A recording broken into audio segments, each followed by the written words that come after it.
You're right on time for Newsfeed. A very good afternoon. My name is Hemini Gilda Mugeni. Now, the Presidential Working Party on Education Reforms has begun its next assignment of public participation by listening to Kenyans' views on the competency-based curriculum. The Working Party's chair, Professor Rafal Munavo, is in Turkana County, where he has expressed optimism with the exercise that has officially kicked off today. Today is the first time that we are getting views from the public about CBC, but also views about TVET, views about universities, views about how do we deliver our curricula and how do we structure the delivery system. There are views about the current system of CBC, which is 26333 as yes, and we are receiving ideas about that. There are issues, we are receiving suggestions from this county about what we need to do to ensure that there is safety of our young people who are studying. There are issues that are being raised, and they are very important ones to listen to, and we are being requested to consider issues of marginalization and also feeding programs, especially in seasons of drought, like the ones we are meeting right now. This is the beginning of a very useful exercise which is going to move on for the next 2 weeks. We expect our results to submit back our results to Nairobi by 18, and then we will compile all the results, all the views from the public, and then prepare an interim report. Now, the committee is expected to tour several parts of the country to collect views on the same. Elsewhere, the Senate Standing Committee on Health today held a meeting with the family of the late Maureen Anyango, a mother who lost her life due to alleged negligence while delivering twins at the Mama Lucy Kibaki Hospital. Senators will be touring the facility on a fact-finding mission amid reports of negligence on the part of the facility. The committee, led by Uasin Gishu Senator Jackson Mandago, is now considering all possible options on the table, including temporary closure of the facility. At the same time, nangangana huku na mtoto pia nyonye. I'm trying to cover the other one. Damu pia ndio mimi ameanza kutoka. Then second round akapita nikamuita. Alipita tu. But the third time alikuja akaingia kwa the same ward tuko. Nangangana hapa. Alafu the other patients ameenda kuatendia pale. So nikamwambia, daktari, hebu kuja sasa uangalie mke wangu. Na uangalie hii nini, na there's backflow. Damu inatoka kwa pipe tena inarudi juu. Instead, I think hii dawa imeisha. Aliniambia, unaweza mtolea tu that drip. Shindano. Of which I did. Nilitoa hiyo shindano, nikafunika na hiyo, there's a funiko ilikuwa green, nikafunika, then nikarest mkono yake hivi. So hiyo nilisema this is maybe to a negligence ya kwanza juu ya hiyo incident ya alikuwa anakuja fani atendia which ako attend. So akatoka hakukuja na nikamshopia damu, ndio hii damu zinaanza kutoka. So kidogo ndio mke wangu sasa alikuwa nasikia kama damu ina flow mingi. Juu mimi niko busy huko na mtoto. So singeweza angalia uko chini na kaaje, but so niliacha mtoto kuja kuangalia, nikapata there's a lot of blood, and akaniambia chukua hiyo cotton wool uniingizie huko chini, of which I did 2 times. Nikatoa cotton wool tulikuwa tumebeba, nikararua, so namfunua hivi naangalia huko chini, alafu najaribu kupress hiyo damu isitoke. Very sad indeed. Now, a 25-year-old man has died in Kabete, Kiambu County after his house was razed down into ashes in a night inferno. According to the family of the deceased, the fire, which began at around 9 p.m., may have been caused by a candle which may have been too close to some combustible material. Confirming the incident, Kabete Police Commander Joseph Moroki said investigations are underway to establish the exact cause of the fire.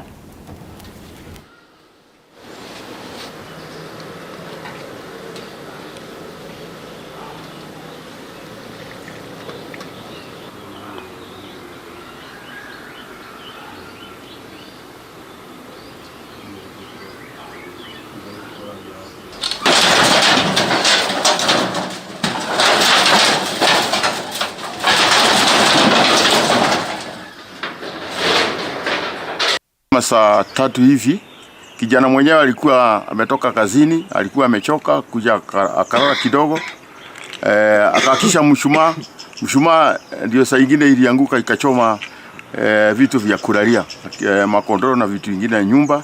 Kwa hiyo alichomeka mpaka akaisha, na hiyo moto ilisababisha kwa nyumba nyingine ya ndugu yake, na hata hiyo nyumba imechomeka kabisa. Put off the fire, they established that later one person succumbed because of that fire, and is a male adult aged 25 years. The DCIO team took up the samples of the scene, and we want to establish the cause of the fire, because the samples will reveal what caused the fire. Elsewhere, former Kenya Ports Authority Managing Director Danny the Director of Public Prosecution Nurdin Haji to review the anti-corruption case brought against him. Appearing before trial magistrate Francis Wahumire, the defense lawyers applied for an adjournment to allow the DPP to make a review or give further directions. However, in a second application by Manduku seeking to have his passport back was rejected by the court on grounds that he can apply whenever he wants to travel outside the jurisdiction of the court. Manduku now wants the MP for Nyaribari Masava and his co-accused Juma Fadhili, who are charged with abuse of office charges in a case where they are accused of misappropriating over 928 million shillings. The case will proceed for further hearing on the 29th of November 2022. He was requesting, she was hoping by now it would have been done with her, because she was traveling for a burial. Yes. Okay. Your Honor, will just be requesting that you give us time as we have prayed for the letter and the documents we have supplied today.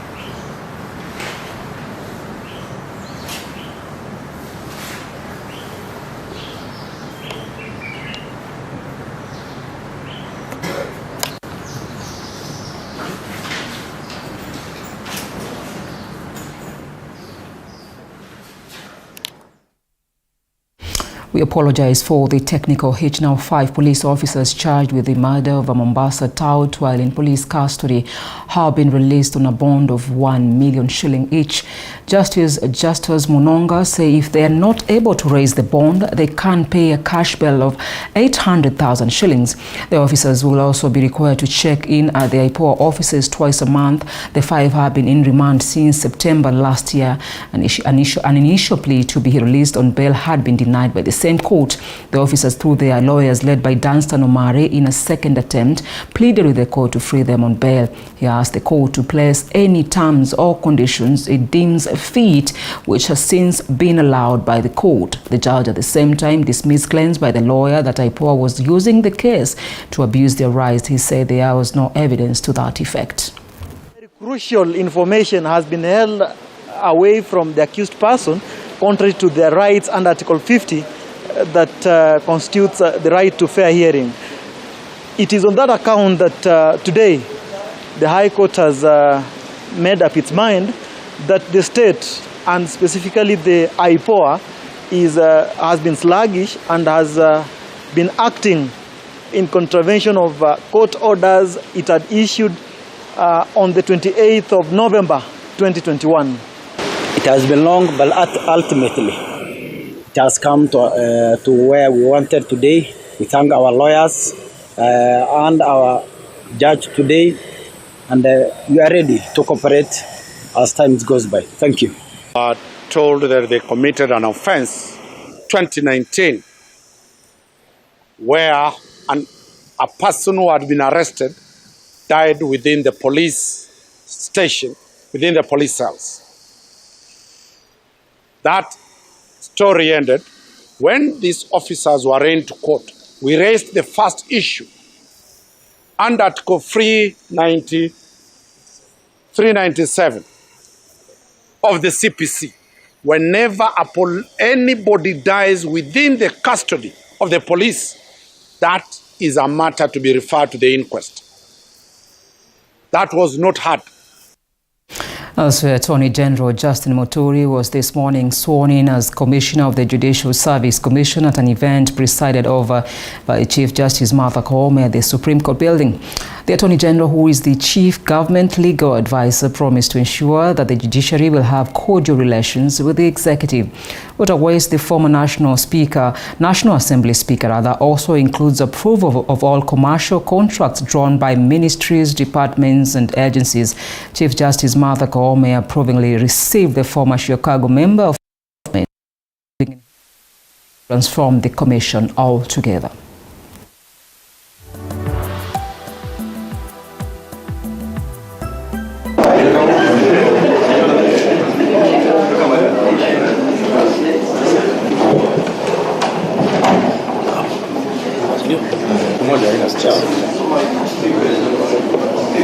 Morning.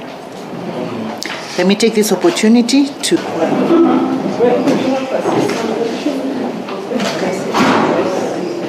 I, Justin Bidanjoka Muturi, having been appointed under Article 171(2) paragraph E of the Constitution of Kenya as a member of the Judicial Service Commission, do swear that I will at all times obey, respect, and uphold the Constitution of Kenya and all other laws of the Republic, that I will faithfully and fully, impartially, and to the best of my knowledge and ability, discharge the trust, perform the functions, and exercise the powers devolving upon me by virtue of this appointment without fear, favor, bias, affection, ill will, or prejudice. So help me God. I am certain you will be a valuable team player in the commission, and you will serve as a link between the commission and the executive branch as we work towards the realization of the constitutional mandate of the Judicial Service Commission. Let me also observe that you are joining JSC shortly after the Commission launched and began implementing our strategic plan 2022-2027. As a Commission, we have the primary duty of ensuring that our courts and our judges are better enabled to undertake these functions, and that they are also held to account in the performance of their roles. My Lady, the Honorable Chief Justice and Honorable Commissioners, I should thank you for the great work that you've done so far towards the building of the kind of the judiciary that the people of Kenya, through the Constitution, aspire to. Let's cross over to Kajiado County, where the government has expressed its commitment to deal with the current drought situation, which has become a menace in many parts of the country. This is according to the Cabinet Secretary in the Ministry of Agriculture, Mithika Linturi, who, when he visited the Isinya slaughterhouse in Kajiado County, Linturi pointed out that the government is looking at developing strategies to find a permanent solution to deal with the problem. He also pointed out that there is a sum of approximately 350 million allocated to buy livestock from breeders to save them from the perishing in the drought. Rais wetu anawapenda na anashughulikia na anaelewa, na tukitoka hapa tutamweza kumwarifu the correct situation ya mambo ya janga hili katika hapa Kajiado, na kuna nyinyi. Na hata saa hii nitakuambia tunafikiria kuna mipango ya kuwasaidia nyinyi wafugaji wa taifa hili. Wimbi wetu leo ni kwanza muje mchukue hii ng'ombe KMC. Kama KMC ingekuwa imefunguliwa, hii ng'ombe ingekuwa imeenda huko. The middlemen are exploiting us. Tuko hapa ikiwa waziri wa kilimo na mifugo na PS wetu hapa ili kuweza kuhakikisha ya kwamba baada ya kujua na kuongea na nyinyi, basi tukirudi kwa ofisi tunaweza kukuja na mambo na kufikiria vile tutaweza kuwa na suluhisho la kudumu kwa shinda hii. Practitioners in water, sanitation and hygiene organizations have been challenged to come together and provide solutions to the climate change effects in the world. The practitioners met during a forum which brought together water supply practitioners from East African nations together with technology experts from around the world to discuss key issues concerning drought. William Ojwang from the World Wildlife Fund WWF Freshwater Thematic Lead in Kenya said the forum is coming at an opportune time because of what is going on currently in the country, where there is drought impacting people's livelihood and nature as people are dying and losing livestock. The official said there is need to empower communities with resources to implement catchment managing plans and secure the key water resources. And UNHCR, we have visited the refugees camp in Kakuma, and we have seen that there's a lot of problem with water. So the water scarcity we can see everywhere in this area. Equipment has this modular system, so we can have very basic tap and sink for below $10, but we have also have a very sophisticated solution with pedal, with mirror, with towel and instruction, and then the cost is close to $40. Situations where wildlife are dying, you have seen situations where people are losing their livestock. You're staring at serious food insecurity in the country, and all this revolves around the need to pay a little more attention to water. Kenya is characterized as a water scarce country, and therefore we need to pay attention to how do we manage our water resources.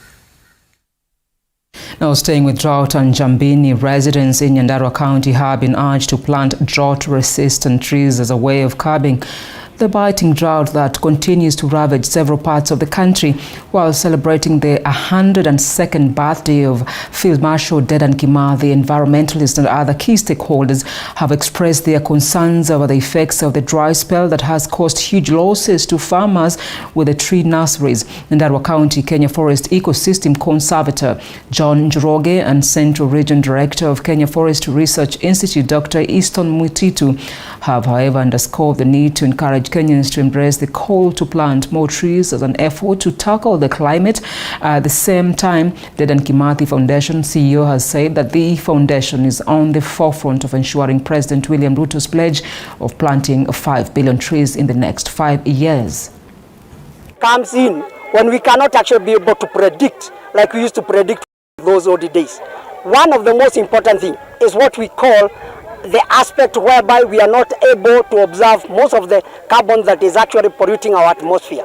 This can only be achieved through planting huge number of trees, and particularly indigenous will really go a long way in trying to mitigate the effects, the hazardous, the dangerous activities that is actually brought in by climate change that you're observing in this country. To give trees to primary schools, secondary schools, public and private, because the easiest way of getting to all households is dealing with schools. Most of the houses have school-going children, so we want to help KEFRI and Kenya KFS in terms of resources. They should have enough resources so that they have enough seed beds to provide enough seeds.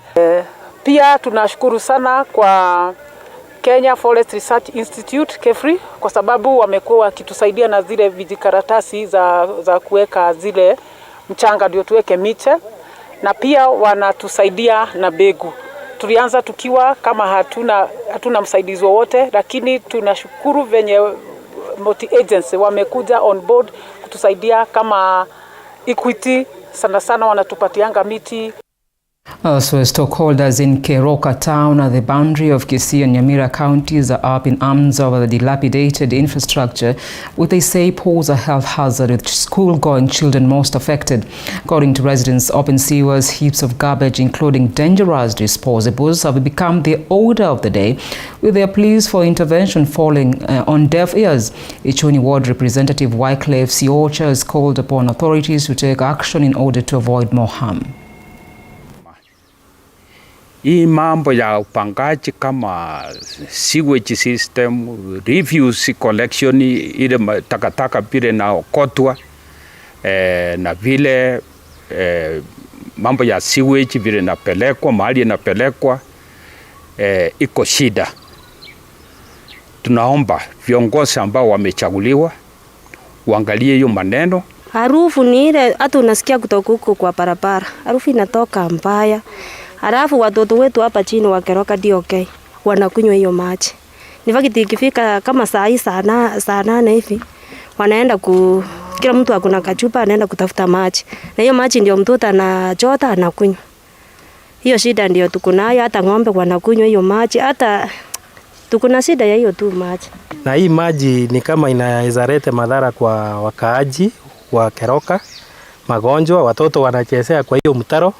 Hiyo maji ni chafu. Alafu hii mtaro haijafunikwa vizuri. Watoto wanapitia hapo wakienda shule. Maji ikipita itaweza enda na watoto kwa mto. Sasa tunaomba mheshimiwa His Excellency Simba Arati ambaye si yeye aliweka hii mtaro, bila ameingia hivi.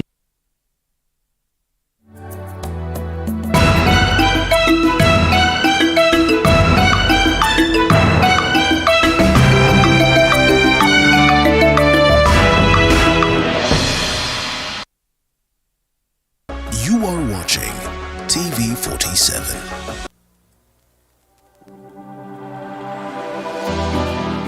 How well do you know what's happening around you? Morning Cafe with heated political debates. Baraza la Siasa. Hiyo kitu azungumzie, angalie hali ya maisha ya watu. Informative health discussions. Business, farming. Tasty Wednesday, Fitness Thursday, and Feel Good Friday with amazing DJs, celebs, waimbaji, kuna comedians, alafu kuna wajinga, and music bands every Monday to Friday from 6 a.m. to 9 a.m.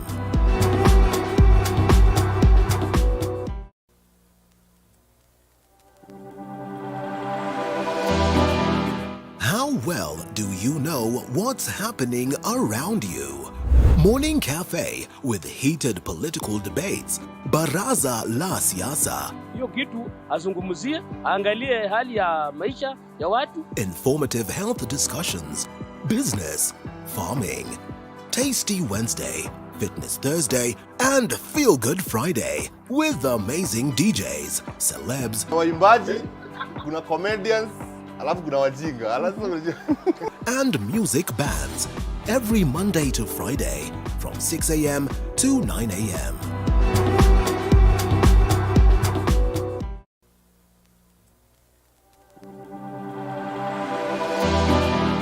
How well do you know what's happening around you? Morning Cafe with heated political debates. Baraza la Siasa. Hiyo kitu azungumzie, angalie hali ya maisha ya watu. Informative health discussions. Business, farming. Tasty Wednesday, Fitness Thursday, and Feel Good Friday with amazing DJs, celebs, waimbaji, kuna comedians, alafu kuna wajinga, and music bands every Monday to Friday from 6 a.m. to 9 a.m.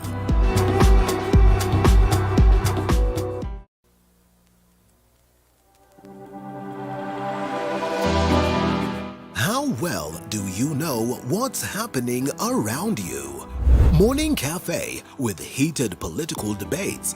Baraza la Siasa. Hiyo kitu azungumzie. From Viga direction heading to Kisumu.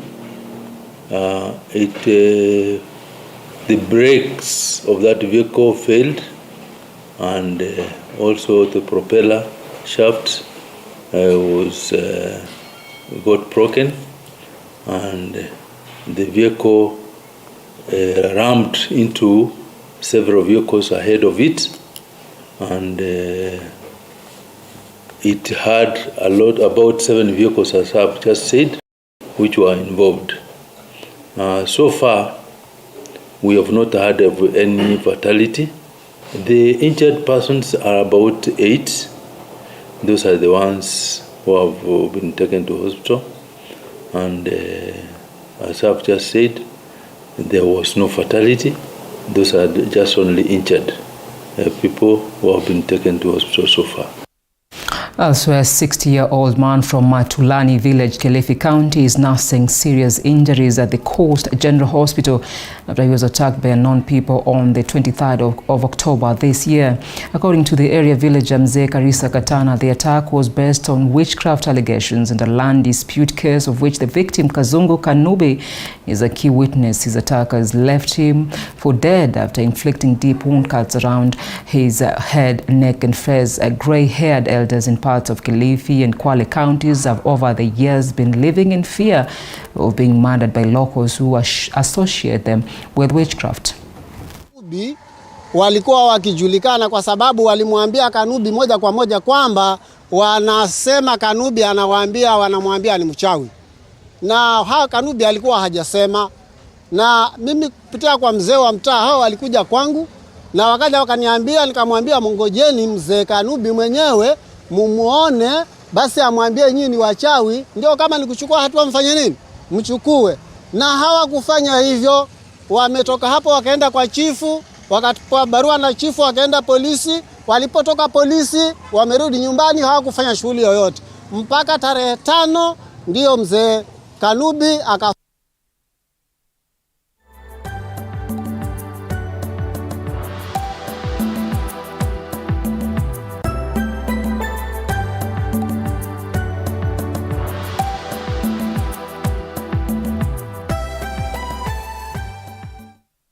All right, let's go sporty. And the top 100 most loved brands by women hosted its inaugural golf tournament at the Windsor Golf Club as handicap 44 Alice Awiti produced a scintillating performance to be crowned the overall winner.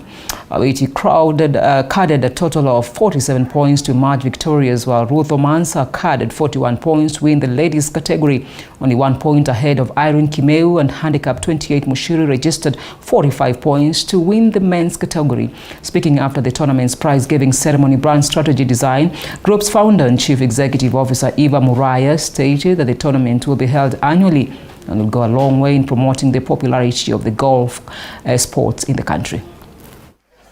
Well done. Today, we celebrate the fact that our study has launched the inaugural Top 100 Most Loved Brands by Women in Kenya golf tournament, putting together corporates drawn from policy, from investment, business owners, communications, media, to a golf event, which we will now make annual as an opportunity to use the very powerful tool of a premium sport event like golf to speak to this audience about the value